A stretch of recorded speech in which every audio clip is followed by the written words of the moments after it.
రామచంద్రపురం కూటమి అభ్యర్థి వాసంశెట్టి సుభాష్ సీనియర్ తెదేపా నాయకులు మాజీ ఆర్జీసీ చైర్మన్ నెక్కంటి బాలకృష్ణ కిషోర్ బాబుని బుధవారం అంగర గ్రామంలోని కలిశారు.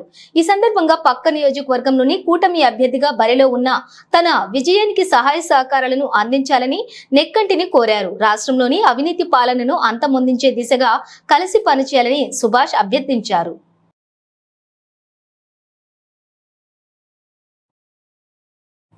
ఈ నేపథ్యంలో నెక్కంటి బాలకృష్ణ మీడియాతో మాట్లాడుతూ సుభాష్ సౌమ్యతను చూసి ముచ్చటేస్తోందన్నారు. విజ్ఞత కలిగిన నాయకుడు సుభాష్ ను గెలిపించి తీర్తామని హామీ ఇచ్చారు.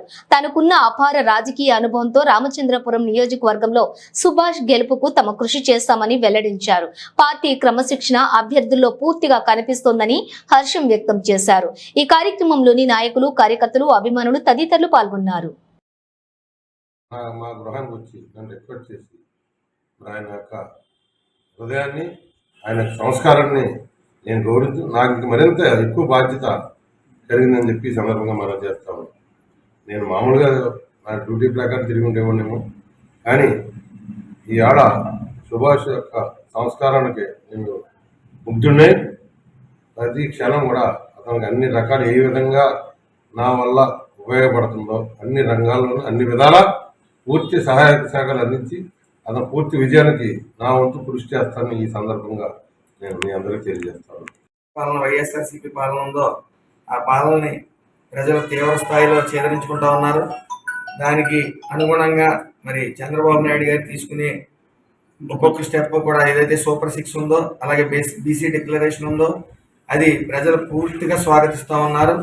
అదేవిధంగా వేవ్ అనేది చాలా ఎక్కువగా ఉంది. ఆడవాళ్ళతో సైతం ఏదైతే జగన్మోహన్ రెడ్డి మోసపూరిత రాజకీయం అంటే 10 రూపాయల పథకాలు ఇచ్చి 100 రూపాయలు ఇంటి నుంచి తీసుకెళ్తున్న వైను ప్రజలందరూ గుర్తించారు.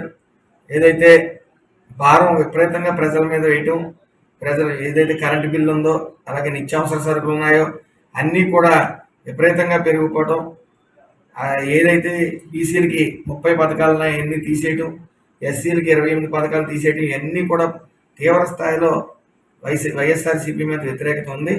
అదేవిధంగా చంద్రబాబు నాయుడు గారు గతంలో సంక్షేమ పథకాలు కానీ రాష్ట్రం అభివృద్ధిలో కానీ ఎంతో చురుకైన పాత్ర తీసుకున్నారు.